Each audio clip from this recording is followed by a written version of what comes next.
Hello and welcome to Forensic Diaries, featured by the Forensic Times. I'm Martina Mathew, your host for today's episode. Today, we'll discuss a case which showed that the greed for money is the root for the evil. The infamous Chacko murder case of 1984 that continues to be a black mark on the image of Kerala police. The case of the most wanted criminal in Kerala, Sukumara Kurup, who left the Kerala police in a stage of anxiety for more than 30 years.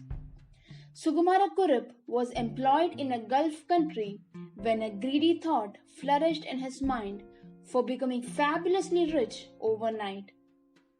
So beginning with the story, it was the day of 22nd January 1984.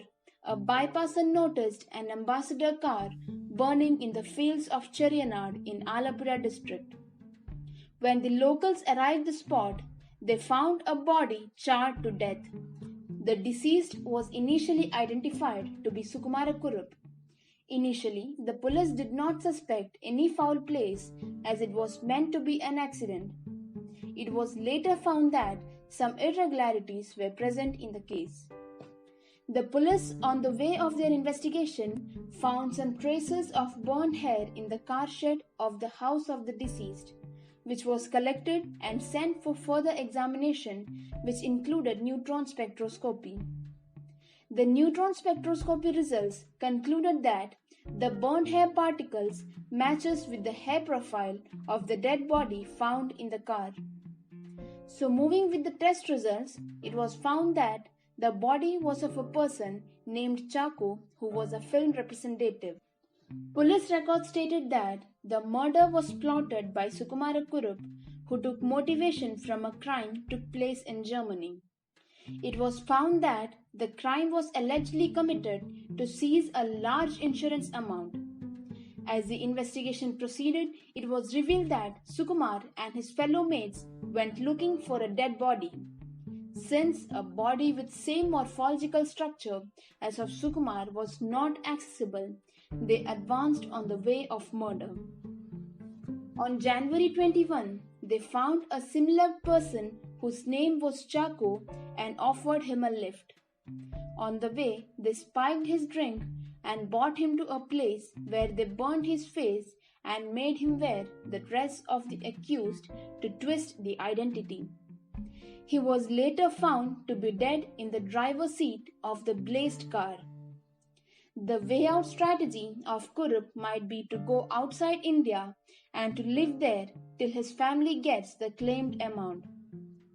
This case brought claims handling into focus and helped insurance companies in India formulate a robust claims process. The forensic evidences in the case were unearthed by forensic expert Dr. B. Umadathan, who was a professor in Alleppey Medical College. It was him who untangled the secret behind the case, which would have been closed primarily stating accidental death. Umadathan, who conducted post-mortem, came to the conclusion that Chacko was poisoned and his face and hair were burnt elsewhere, not inside the car. He found that there were no residue of charcoal in his respiratory tracts and lungs, which should have been present if the victim was alive when the car caught fire and died in blazes. It was also found that there were traces of poison in his stomach. The other clues included the petrol stains on the car parts and a glove left abandoned near the car. There were many testimonies, which included one of the man in the petrol pump who said that on January 21 he sold 10 liters of petrol to one among the accused, and the thing to be noted was that the car in which they went to collect petrol was the same car which was found in fire a day after. The other testimony was given by the man in the medical shop who told to have sold a pair of gloves to the first accused. The other was a person who owned a tea shop in front of the theatre in which Chacko worked, stated that he saw Chacko getting into a car and thereafter never saw him. Though the witness does not notice The number of the car, he pointed out one special feature of the car, that it had fitted flashlight on the rear side of the car, and this statement matched with the structure of the car in which he was later found dead. Since the main accused, Sukumara Kurup, was not caught, the case charge sheet was charged without him, as the accused and his brother-in-law and driver were held as the first and second accused. The wife of Kurup and her sister was also being interrogated and was held as the third and fourth accused in the case, but they were later acquitted from the court. The learned sessions judge convicted the first and second accused of murder, criminal conspiracy, and destruction of evidence, and they were sentenced to lifetime. According to sources, the accused was last seen near Santa Cruz Airport in Mumbai. Even in 2010, a vigil was kept outside his house during his son's wedding, but he never came and remained untraced till now.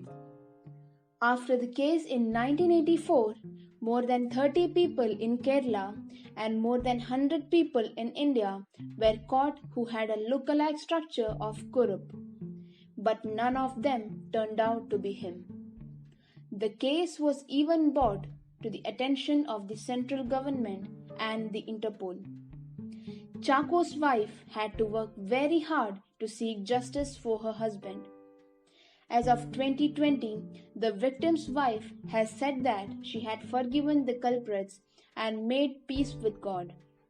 Chacko, an ordinary man who was killed just because he had a physical resemblance with the culprit, is the best example to show that as long as greed is stronger than compassion, there will always be sufferings. And with this, we have reached the end of the podcast. If you liked it, do share it, and if you wish to connect with us, mail us at theforensictime@gmail.com. Till then, stay connected, stay safe, and keep listening to Forensic Diaries. Goodbye.